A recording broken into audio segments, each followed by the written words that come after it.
Dr. Sarah Chen stared at the empty file cabinet drawer, her hands trembling slightly as she pulled it open for the third time. The metal filing system echoed in the sterile Pentagon basement office, a sound that seemed to mock her growing confusion. She had been away for exactly 18 months, serving as a military liaison in Germany, and now everything she had worked on before her deployment had simply vanished. The fluorescent lights hummed overhead as Sarah tried to make sense of what she was seeing.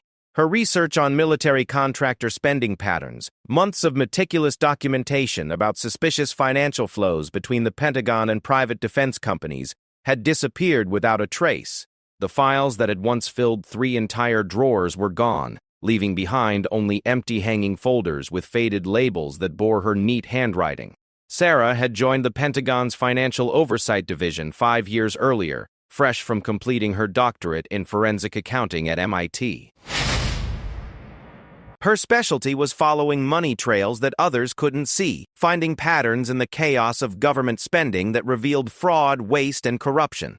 It was work that required patience, attention to detail, and most importantly, the courage to ask uncomfortable questions when the numbers didn't add up. Before her assignment in Germany, Sarah had been investigating what appeared to be a sophisticated scheme involving inflated contracts for military equipment. The numbers she had uncovered suggested that someone was systematically overcharging the government for everything from basic supplies to advanced weapons systems. Her preliminary calculations indicated that taxpayers might be losing hundreds of millions of dollars annually to this fraud. The investigation had started innocently enough. Sarah had been reviewing routine contract modifications when she noticed that certain companies seemed to receive unusually favorable terms.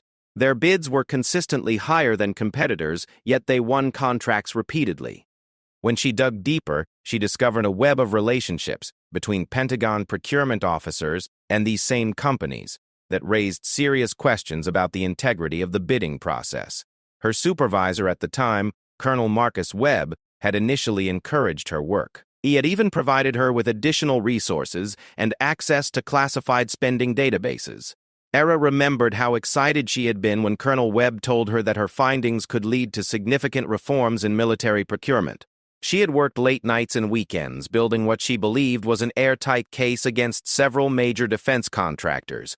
But then something changed. In the weeks before her deployment to Germany, Colonel Webb became distant. Their regular meetings were suddenly canceled, and when Sarah tried to discuss her findings, he seemed uncomfortable and evasive. He told her that her research would be safe while she was away and that they would pick up where they left off when she returned. Now, standing in the empty office, Sarah realized how naive she had been. Colonel Webb had retired while she was overseas, and her new supervisor, Major Patricia Holmes, claimed to know nothing about Sarah's previous investigation. When Sarah asked about the missing files, Major Holmes simply shrugged and suggested that they might have been archived or destroyed according to standard document retention policies. Sarah knew that wasn't true. The files she had compiled contained active investigations and pending recommendations. They shouldn't have been destroyed, and if they had been archived, there would be records showing where they had been moved. But when she checked with the archive department, they had no record of receiving any materials from her office. The more questions Sarah asked, the more resistance she encountered. Other colleagues who had been aware of her work before her deployment now seemed to suffer from collective amnesia. When she mentioned specific contractors or suspicious contracts, people suddenly remembered urgent meetings they had to attend or important calls they needed to make. It was during her 3rd week back that Sarah made a discovery that changed everything. While cleaning out an old desk that had been assigned to her temporarily, she found a single sheet of paper stuck behind one of the drawers. It was a photocopy of a memo she had written to Colonel Webb, outlining her preliminary findings and requesting permission to expand her investigation. The memo was dated 3 months before her deployment, and someone had handwritten notes in the margins. The handwriting was unfamiliar, but the notes were chilling. They included phrases like potential exposure too high and recommend immediate containment. Most disturbing was a note at the bottom that read, "Chen deployment provides perfect cover for cleanup." Sarah felt her blood run cold as she read those words. Her deployment to Germany hadn't been the routine assignment she had thought it was. Someone had specifically arranged to get her out of the Pentagon so they could eliminate the evidence she had gathered. The question was who had that kind of power, and more importantly, what were they trying to hide? Over the next few days, Sarah began to reconstruct her investigation, using her memory and whatever scraps of information she could find. She started by contacting some of the whistleblowers and sources who had originally provided her with information. Many of them were reluctant to talk, and some claimed they had never spoken to her before, which Sarah knew was a lie. However, one source, a former procurement officer named David Martinez, who had left the Pentagon 6 months earlier, was willing to meet with her. They arranged to meet at a small coffee shop in Arlington, far from the Pentagon and the watchful eyes of her colleagues. David looked nervous when he arrived, constantly glancing around the coffee shop as if he expected someone to be watching them. When Sarah showed him the memo she had found, his face went pale. "Sarah, you need to be very careful," he whispered. "What you were investigating before you left? It goes much higher than you thought. The contractors you were looking at are just the tip of the iceberg. There are Pentagon officials involved, people with real power who can make careers disappear." David explained that after Sarah left for Germany, there had been a systematic effort to eliminate any trace of her investigation. Files were removed, computer records were deleted, and people who had cooperated with her were either transferred to other positions or encouraged to take early retirement. "They didn't just want to stop your investigation," David told her. "They wanted to erase it completely, as if it had never happened. And they almost succeeded." As Sarah listened to David's account, she realized that her missing files were just the beginning. Someone had orchestrated a sophisticated cover-up that involved multiple levels of the Pentagon bureaucracy. But why had they gone to such extreme lengths? What was so damaging about her findings that it required this level of suppression? The answer to that question would prove to be more shocking than Sarah could have imagined. As she would soon discover, her investigation had uncovered not just routine fraud, but evidence of a systematic conspiracy that reached into the highest levels of the Pentagon and involved some of the most powerful defense contractors in the country. But for now, sitting in that coffee shop with David, Sarah made a decision that would change her life forever. She was going to restart her investigation, and this time, she would be much more careful about who she trusted. She would also make sure to create multiple backup copies of everything she found, stored in places where no one could make them disappear. What Sarah didn't know was that her decision to restart the investigation had already been noticed by the same people who had worked so hard to bury her original findings. And this time, they were prepared to go to even greater lengths to protect their secrets. Sarah's new investigation began with a simple but dangerous decision. She would work completely outside official channels. Using her personal laptop and carefully routing her internet searches through multiple proxy servers, she started rebuilding her case from the ground up. She knew that any activity on Pentagon computers would be monitored, so she established her home office as her primary research center. The first breakthrough came when Sarah remembered that she had once emailed some preliminary data to her personal account for safekeeping. Digging through thousands of old emails, she found several messages containing spreadsheets and notes that had somehow escaped the purge. These fragments were like puzzle pieces that helped her remember the broader picture of what she had uncovered. Working late into the night, Sarah began mapping out the contractor relationships she had identified before her deployment. The pattern that emerged was sophisticated and disturbing. A small group of defense contractors had created what appeared to be a bidding cartel, taking turns winning major contracts and inflating prices across the board. But the real shock came when she started identifying the Pentagon officials who had facilitated this scheme. The names on her list included some of the most respected figures in military procurement. These weren't low-level clerks taking small bribes. These were senior officials who had built reputations as Pentagon reformers and cost-cutters. Their public positions advocating for fiscal responsibility and competitive bidding made their private actions even more hypocritical. Sarah's investigation revealed that the conspiracy operated through a series of carefully orchestrated steps. First, procurement requirements would be written in ways that favored specific contractors, using technical specifications that only those companies could meet. Then, competing bids would be eliminated on technicalities, or subjected to delays that allowed the preferred contractors to adjust their proposals. Finally, contract modifications would be approved that dramatically increased the final costs, often doubling or tripling the original contract values. The financial impact was staggering. Sarah's calculations suggested that this scheme had cost taxpayers over $2 billion in just the 3-year period she had been able to analyze. But the money was only part of the story. The conspirators had also compromised national security by ensuring that military equipment was purchased based on personal relationships rather than performance and value. One case that particularly outraged Sarah involved the procurement of armored vehicles for troops in Afghanistan. The contract had been awarded to a company with a poor safety record and inferior products, while a competitor offering better armor at a lower price had been rejected on questionable grounds. Sarah wondered how many soldiers might have been injured or killed because of equipment that was chosen for profit rather than protection. As Sarah delved deeper into her investigation, she began to understand why such extreme measures had been taken to suppress her original research. The conspiracy involved not just financial fraud, but a betrayal of the military's fundamental mission to protect American lives.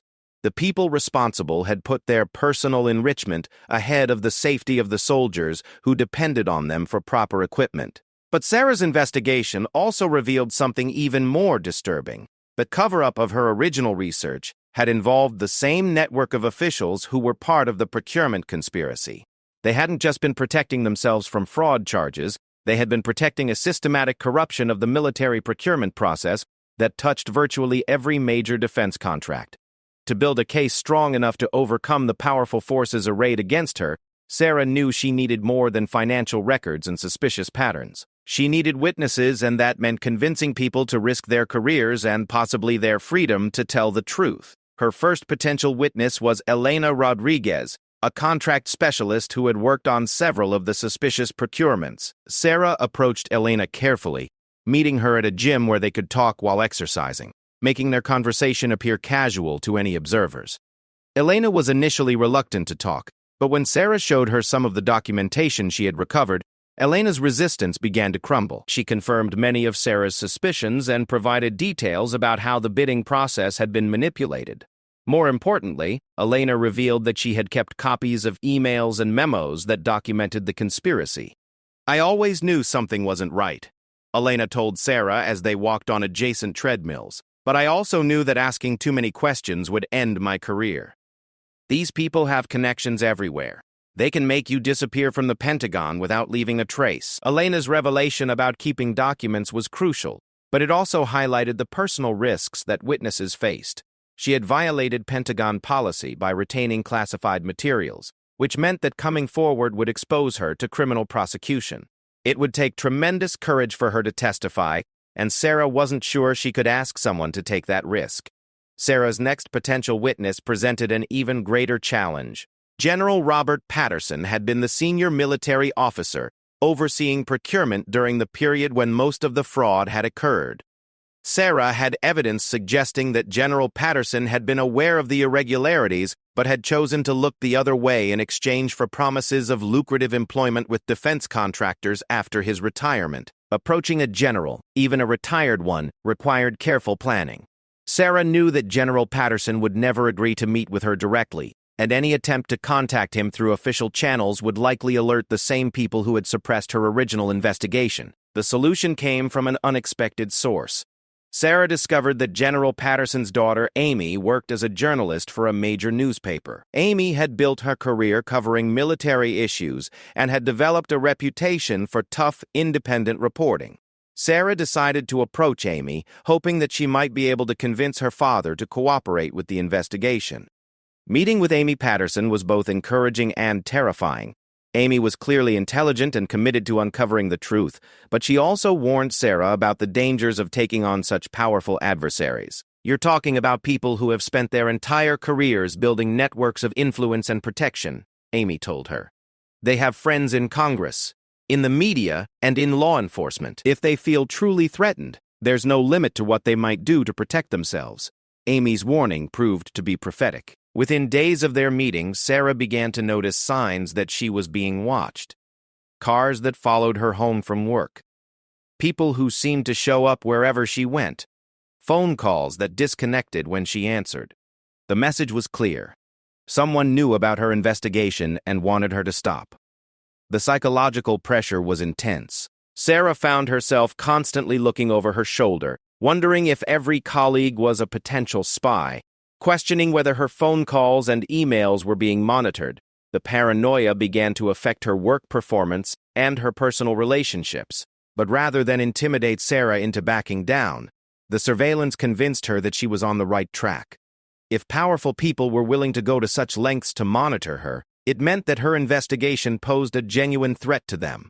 She just had to be smart enough to stay ahead of them while building an airtight case. Sarah's breakthrough came when she realized that the conspiracy extended beyond just Pentagon procurement. Using public records and business databases, she discovered that many of the same contractors involved in the Pentagon fraud were also participating in similar schemes with other government agencies. The Department of Homeland Security, the State Department, and even NASA had been victims of the same systematic overcharging and bid manipulation.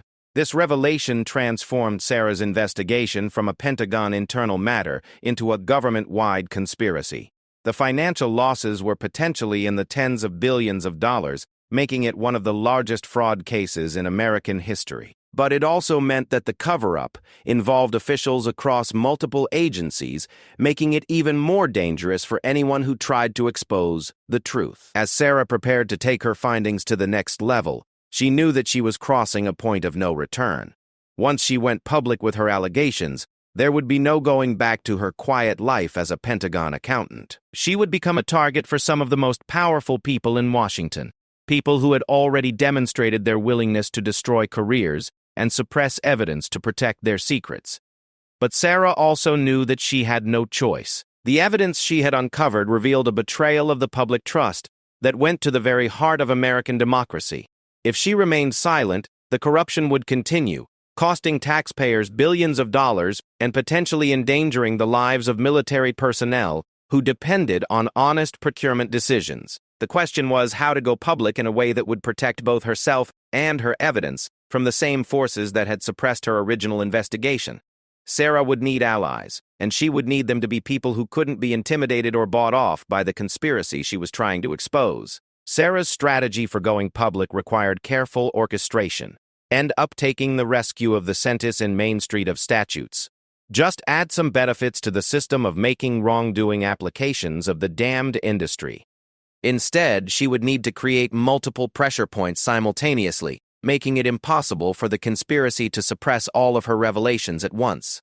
Her first move was to contact investigative journalists at major newspapers, but she quickly discovered that even the media wasn't immune to the influence of her targets. Two reporters who had initially seemed interested in her story suddenly became unavailable after their editors learned about the nature of her allegations. A third journalist warned her that his newspaper had received calls from Pentagon officials suggesting that her claims were the fantasies of a disgruntled employee.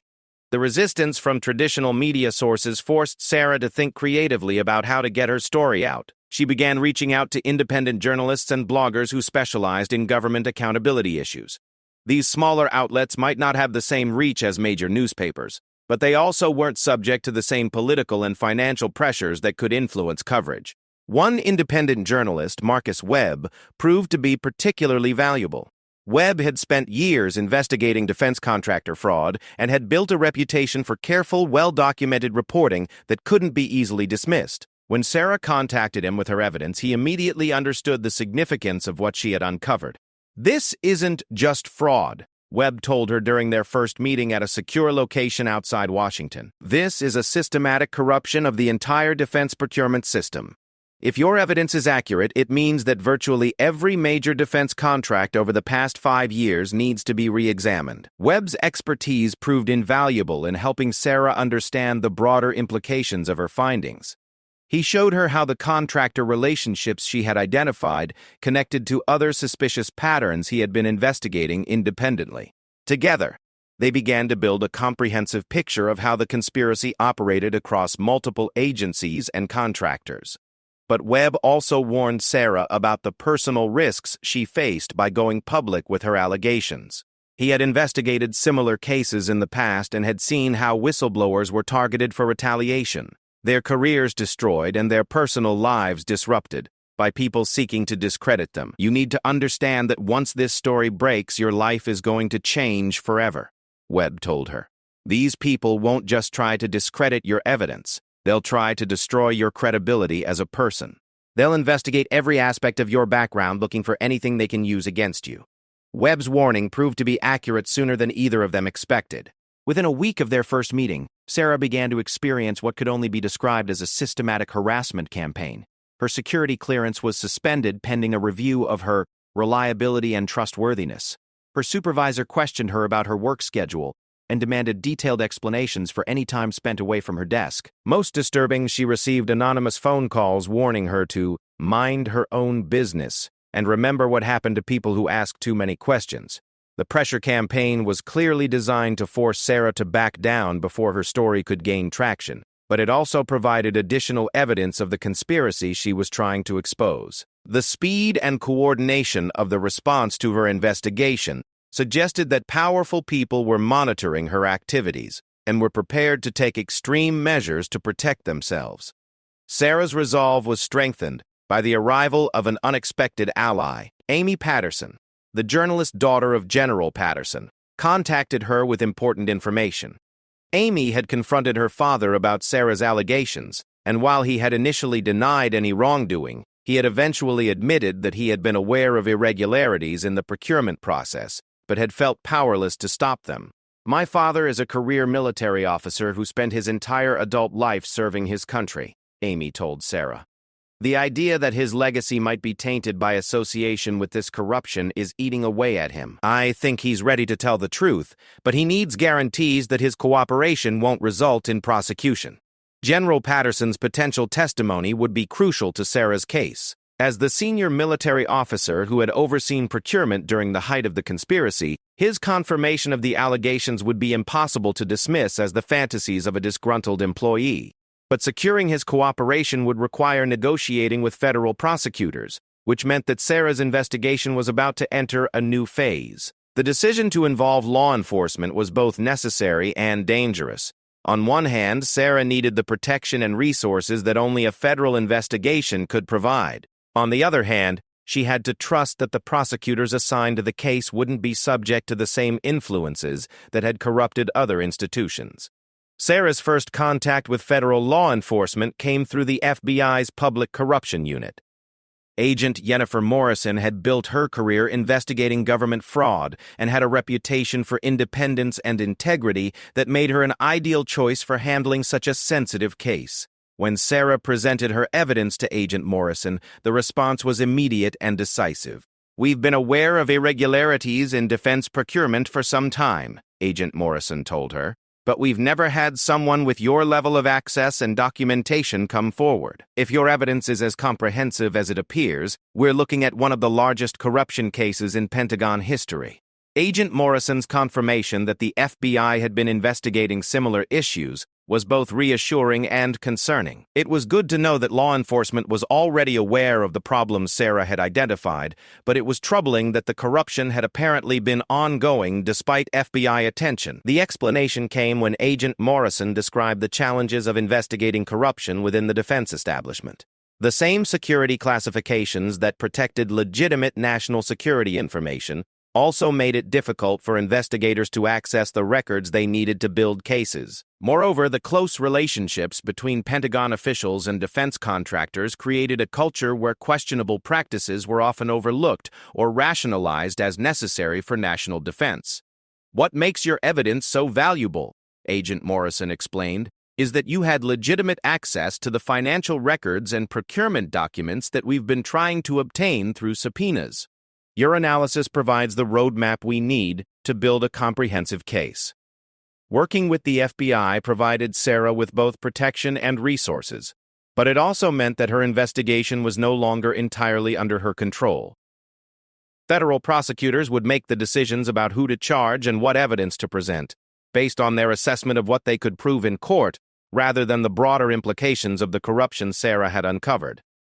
The FBI's investigation moved quickly once Sarah provided her evidence. Within weeks, agents were conducting raids on contractor offices and Pentagon facilities, seizing documents and computer records that had somehow survived the earlier cover-up attempts.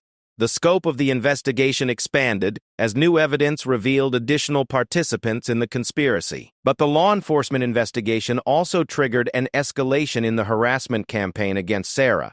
Her home was burglarized, though nothing of obvious value was taken. Her car was vandalized repeatedly. Most seriously, she received credible threats against her physical safety that forced her to accept FBI protection. The personal cost of becoming a whistleblower was becoming clear. Sarah had lost her career, her privacy, and her sense of security in pursuit of justice. Her family relationships were strained by the stress and danger of her situation. Friends and colleagues avoided her, either out of fear or because they believed the character assassination campaign being waged against her. Yet Sarah also began to see signs that her sacrifice was having an impact. Other whistleblowers came forward with additional evidence of corruption in different parts of the Pentagon. Congressional committees announced hearings on defense procurement reform. Most importantly, several of the contractors involved in the conspiracy began negotiating plea agreements rather than risk trials that would expose even more damaging evidence.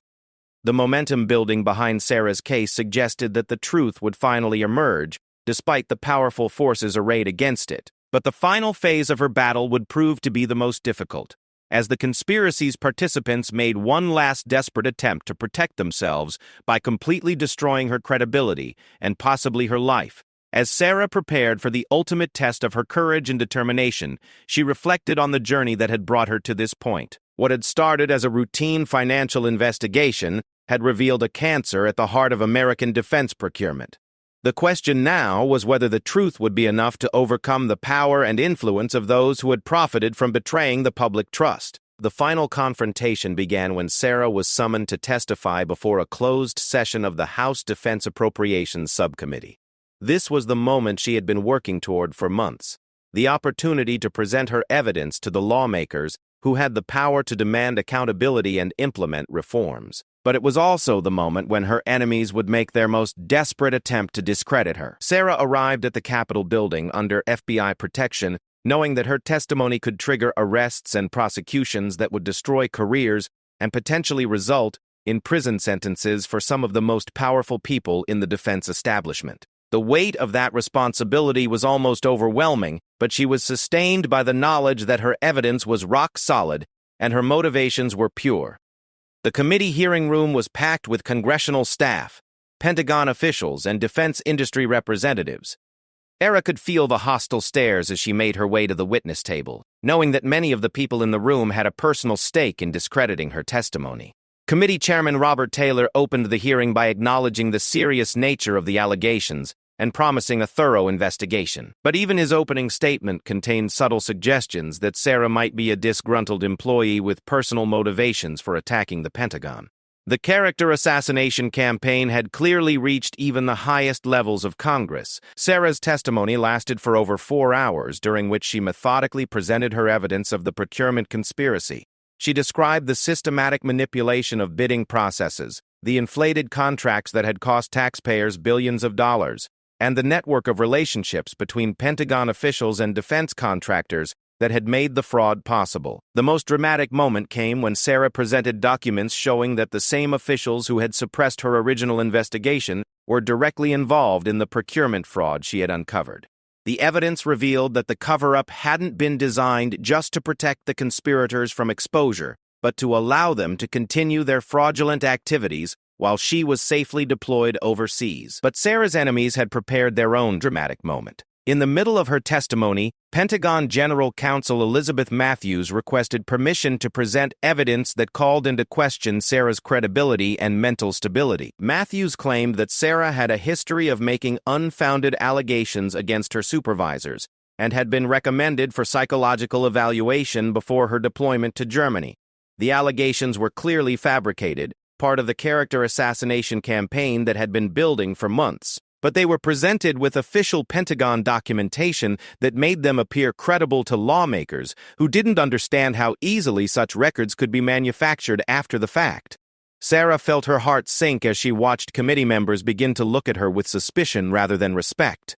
The carefully orchestrated attack was having its intended effect, transforming her from a courageous whistleblower into a potentially unstable employee with questionable motivations. But Sarah had anticipated this attack and had prepared for it with help from her allies. Journalist Marcus Webb had spent weeks investigating the Pentagon's claims about her background and had discovered evidence that the negative personnel records had been created recently, well after her deployment to Germany. More importantly, he had obtained testimony from former colleagues who confirmed that Sarah had never displayed any signs of mental instability or made unfounded allegations. Amy Patterson had also been working behind the scenes to counter the character assassination campaign. Her investigation had revealed that the Pentagon officials making accusations against Sarah were themselves subjects of the FBI investigation, giving them clear motivations for trying to discredit the primary witness against them. When Sarah was given the opportunity to respond to the Pentagon's allegations, she was ready. She presented evidence showing that the negative personnel records had been backdated, that the psychological evaluation recommendation had never been made, and that the officials making these claims were themselves targets of the corruption investigation. The revelation that the Pentagon had manufactured evidence against Sarah caused an immediate shift in the committee's attitude. What had seemed like legitimate concerns about her credibility were revealed to be desperate lies told by people trying to escape accountability for their crimes. The attempted character assassination had backfired, actually strengthening Sarah's credibility by demonstrating the lengths to which her enemies would go to silence her. Committee Chairman Taylor called for an immediate recess to allow members to review the new evidence. When the hearing resumed, the tone had completely changed. Instead of skeptical questions about Sarah's motivations, committee members were asking detailed questions about how to prevent similar corruption in the future. The most significant moment came when General Patterson, Amy's father, arrived unexpectedly to testify. His decision to come forward publicly, rather than just cooperating with the FBI investigation, sent shockwaves through the room. Here was a decorated military officer with an impeccable reputation, confirming the most serious allegations against the Pentagon's procurement system. General Patterson's testimony was devastating to the conspiracy. He described how he had been pressured to approve questionable contracts, how procurement officers had been encouraged to favor certain contractors, and how anyone who raised questions about the process had been marginalized or transferred to less influential positions. "I failed in my duty to protect the integrity of our procurement system," General Patterson told the committee. "I convinced myself that going along with these irregularities was necessary to maintain unity and avoid disrupting important defense programs. I was wrong, and my failure contributed to the theft of billions of taxpayer dollars and potentially endangered the lives of our military personnel." General Patterson's confession opened the floodgates. Over the next several days, other witnesses came forward to corroborate Sarah's allegations and provide additional evidence of the conspiracy's scope. Contract specialists described how they had been ordered to structure bidding processes to favor particular companies. Pentagon accountants testified about pressure to approve questionable cost overruns. Even some defense contractor executives began cooperating with investigators in hopes of receiving more lenient treatment.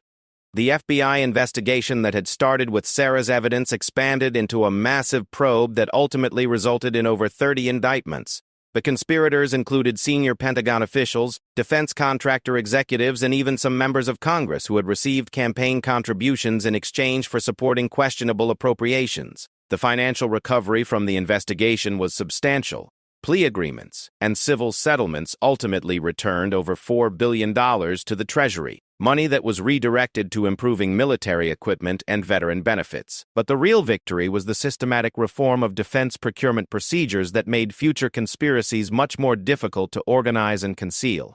Sarah's personal vindication came when she was awarded the highest civilian honor for government employees, the Presidential Medal of Freedom, in recognition of her courage in exposing the corruption despite enormous personal cost. But perhaps more meaningful to her was the knowledge that her actions had restored integrity to a system that was essential to national security. The years following the investigation were not easy for Sarah. The stress and trauma of her ordeal had taken a physical and emotional toll that required years of recovery. Her career in government was essentially over, as she could never return to the Pentagon environment where she had made so many powerful enemies. But Sarah found new purpose as a consultant, helping other government agencies improve their oversight and accountability systems. Her experience had given her unique insights into how corruption develops and how it can be prevented. She also became an advocate for whistleblower protection, working to ensure that other employees who uncovered wrongdoing would have the support and protection she had been forced to create for herself. The defense procurement conspiracy that Sarah exposed became a case study in government accountability programs and business ethics courses across the country. Her story demonstrated both the vulnerability of complex government systems to corruption and the power of individual courage to restore integrity when institutions fail. Years later, when asked what had motivated her to continue fighting despite overwhelming opposition, Sarah's answer was simple. "I took an oath to serve the American people, and that oath didn't include an exception for when it became personally difficult or dangerous. The soldiers who depend on honest procurement decisions for their equipment deserve nothing less than the truth, regardless of who might be embarrassed or prosecuted as a result."